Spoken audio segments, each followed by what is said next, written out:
مصطفیٰ جان رحمان پہ لاکھوں سلام۔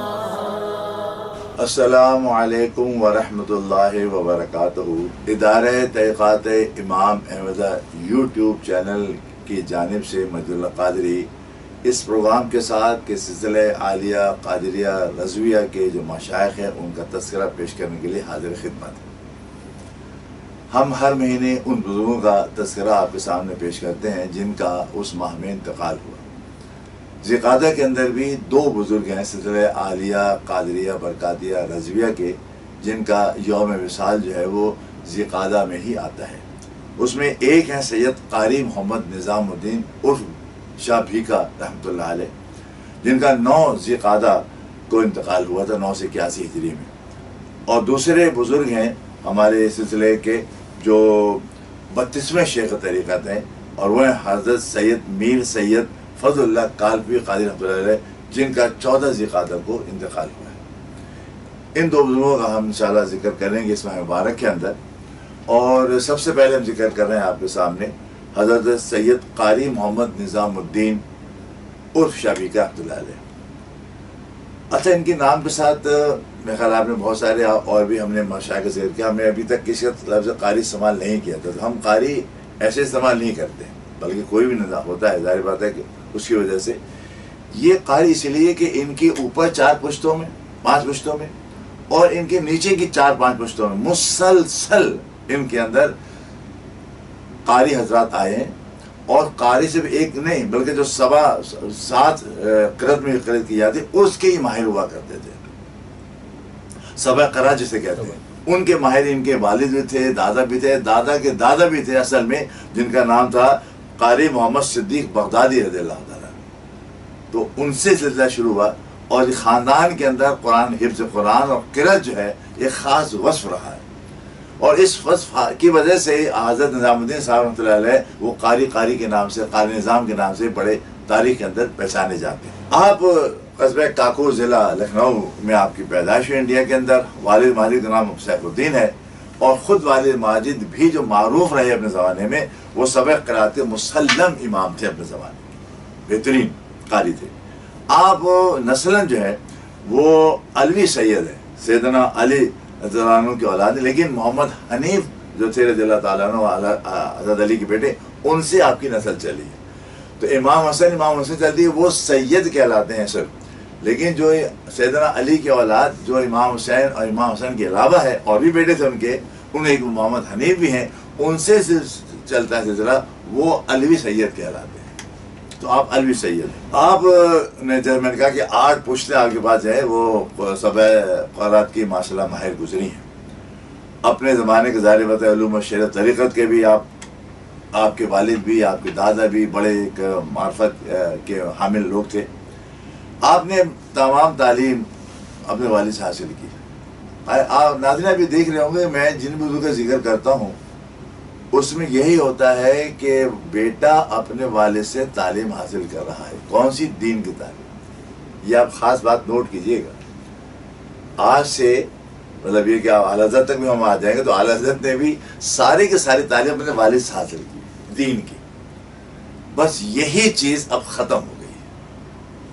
اب دنیا میں دیکھیں، ہمارے خاندانوں میں، ہمارے ملکوں میں، اسلامی ممالک کے اندر بھی اب دیکھ لیں، شاذ و نادر جو مدرسے میں پڑھانے والے رہ گئے ہیں وہ تو ابھی وہاں پر ایسا سلسلہ ہے کہ ان کے بیٹے پڑھ لیتے ہیں اپنے باپ سے، لیکن اس کے علاوہ ہمارے تاریخ کے اندر آپ کو پچھلے 100 سال کے اندر شاید ہی کوئی 1-2 نام ایسے ملے کہ جہاں بیٹے نے اپنے والد سے مکمل دین کی تعلیم حاصل کی ہو۔ میں جانتا ہوں، ایسے اپنے زمانے میں میں نے ایک بات دیکھا ہے، ہمارے کراچی کے اندر تھے مفتی نصر اللہ افغان رحمۃ اللہ علیہ، انہوں نے اپنے گھر میں اپنے 5 بیٹوں کو عالم بنایا، 5 کو، اور 5 کو جو بنایا 14 سے 18 سال کے انہوں نے سب کو عالم بنا دیا۔ اب یہ اگر ایسے خاندان ہمیں اور مل جائیں، تو ہماری دنیا جو ہے وہ کہاں سے کہاں چلی جائے۔ تو آپ نے اپنے والد ماجد سے نہ صرف قرآن کی قرأت سیکھی بلکہ تمام علوم بھی حاصل کیے، اور پھر مسلک حنفی کو انہوں نے اپنے زمانے بہت زیادہ فروغ دیا۔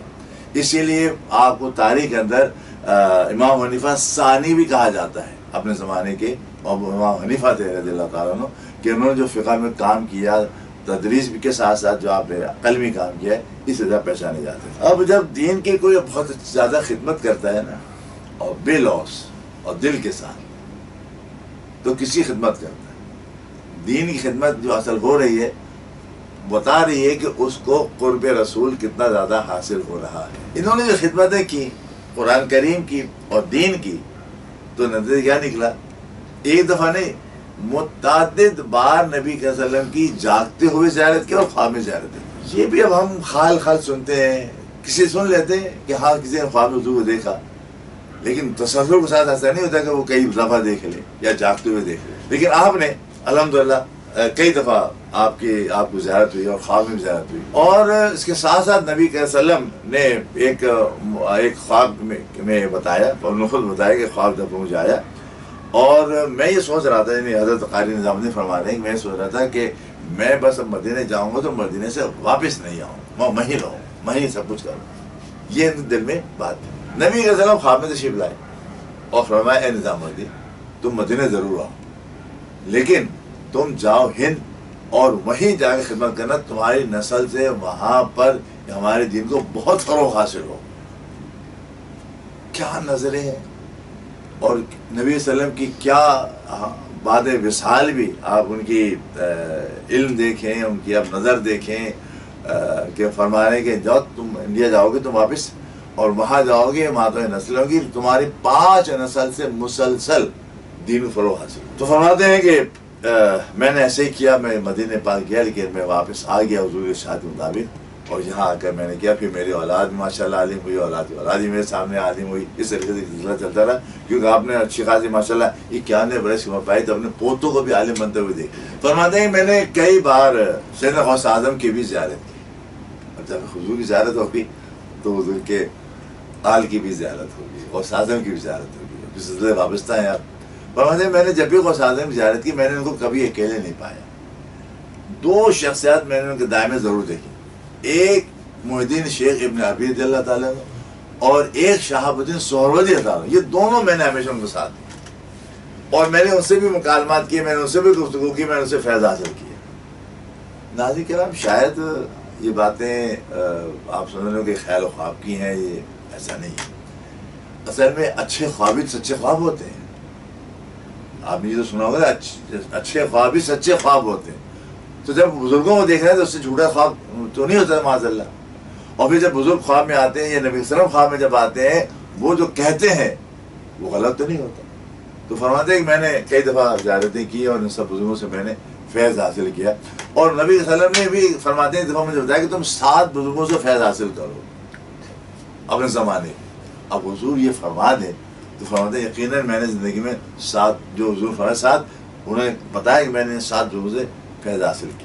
آپ نے بیعت حاصل کی، وہ اپنے زمانے کے سلسلہ قادری کے بہت بڑے بزرگ ہیں، اتنے بڑے بزرگ ہیں کہ شاہ عبدالحق دہلی رضی اللہ عنہ کا ہم اثر تھے، وہ فرماتے ہیں کہ دہلی میں کوئی علم و دانش ایسا نہیں ہے جس نے آپ کے علم کا اعتراف نہ کیا ہو، آپ کی معرفت کا، ولایت کا اعتراف نہ کیا ہو۔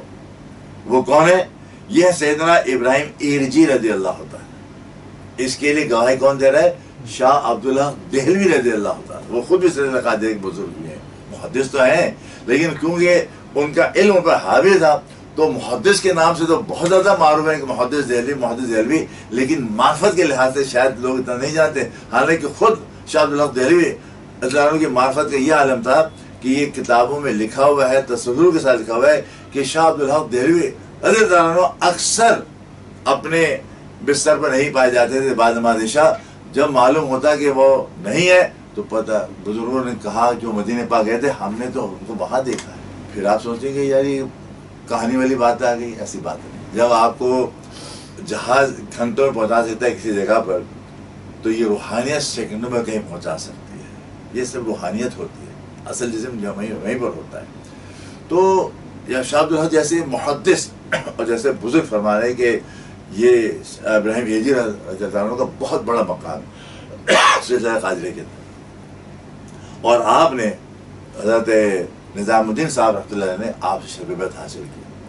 پھر جب بیعت حاصل کی تو انہوں نے فرمایا کہ اے نظام الدین، مجھے جو کچھ میرے شیخ سے مجھے ملا وہ میں نے سارا کا سارا تمہارے نظر منتقل کر دیا، اب جاؤ اور جا کر اس فیض کو لٹاؤ۔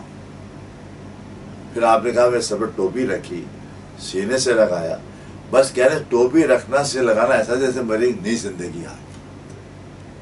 یعنی یہ تو جو منتقل ہوتا ہے نا فیض، ڈائریکٹ اس طرح ہوتا ہے۔ پھر آپ سوچیں گے میں کیا کہہ رہا ہوں، یہ کیسے ہو جاتا ہے؟ یہ ایسے ہو جاتا ہے جس طریقے سے مقناطیس اپنی کشش لوہے میں منتقل کر دیتا ہے، ہوتی ہے نہیں ہوتی؟ لوہا مختص کیسے بنتے ہیں؟ مختص جب رکھتے ہیں آپ میگنیٹ کے ساتھ لوہے کو، کچھ عرصے کے بعد صحبت میں رہتے ہوئے وہی لوہا میگنیٹ بن جاتا ہے۔ اسی لیے ہمارے طریقت کے اندر صحبت سب سے بڑا جز ہے۔ اگر اپنے شیخ کے ساتھ آپ کو صحبت حاصل ہے تو شیخ کے پاس جتنی بھی روحانیت ہے، جتنی اس کو حاصل ہوئی ہے، وہ سب کی سب آپ کے اندر منتقل ہو سکتی ہے اور وہ منتقل کر سکتا ہے۔ تو فرماتے ہیں کہ مجھے بھی انہوں نے نواز دیا، اور اس کے بعد مجھے ایک سیدنا غوث اعظم کے بزرگ حضرت احمد جیلانی رضی اللہ عنہ کا خلافت جو ہے وہ مجھے انہوں نے پہنا دیا۔ اب یہ ایک اور ان کو تحفہ مل گیا۔ اس کے بعد آپ نے سلسلہ قادری جو ہے وہ انڈیا میں جاری ساری رکھا، اور آپ کے بہت سارے خلفاء ہوئے، لیکن ان میں جو آپ کے صاحبزادے تھے حضرت قاری قاضی ضیاء الدین عرف شیخ جیہ رضی اللہ تعالیٰ عنہ، وہ بڑے معروف ہوئے، اور وہ آپ کے صاحبزادے جو تھے وہ اس سے زیادہ نشیب بنے، اور ہمارے سلسلے کے 28 سے شیخ طریقہ تھے۔ اعلی حضرت رضی اللہ تعالیٰ عنہ نے آپ کے لیے فرمایا تھا، بحر ابراہیم مجھ پر نار غم گزار کر، بھیک دے داتا بھیکاری بادشاہ کے واسطے۔ یہ آپ کے لیے اردو میں شعر کہا تھا۔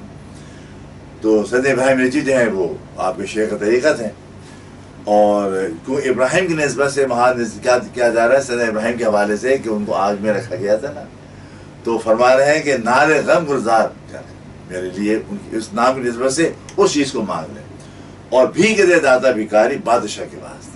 اور مجھے وہ شاہ بھیکا کے نام سے مشہور تھے، تو مجھے وہ ان کی بھیک دیتے۔ اور فرماتے ہیں فارسی کے اندر بھی ایک شعر فرمایا انہوں نے، اے محمد اے بھیکاری اے گدائے مصطفیٰ، اے محمد اے بھیکاری اے گدائے مصطفیٰ، ماں گدایان درد اے باسخا امداد کن۔ آپ کا وصال 91 سال کی عمر میں 8 ذی القعدہ 981 ہوا، اور مزار آپ کا جو ہے قصبہ کاکور کے اندر آج بھی مجھے خلائق ہے۔ اللہ تعالیٰ کروڑہ برکتیں رحمتیں ان کی مرخت پر نازل فرمائے۔ السلام علیکم ورحمۃ اللہ وبرکاتہ۔ مصطفیٰ جان رحمان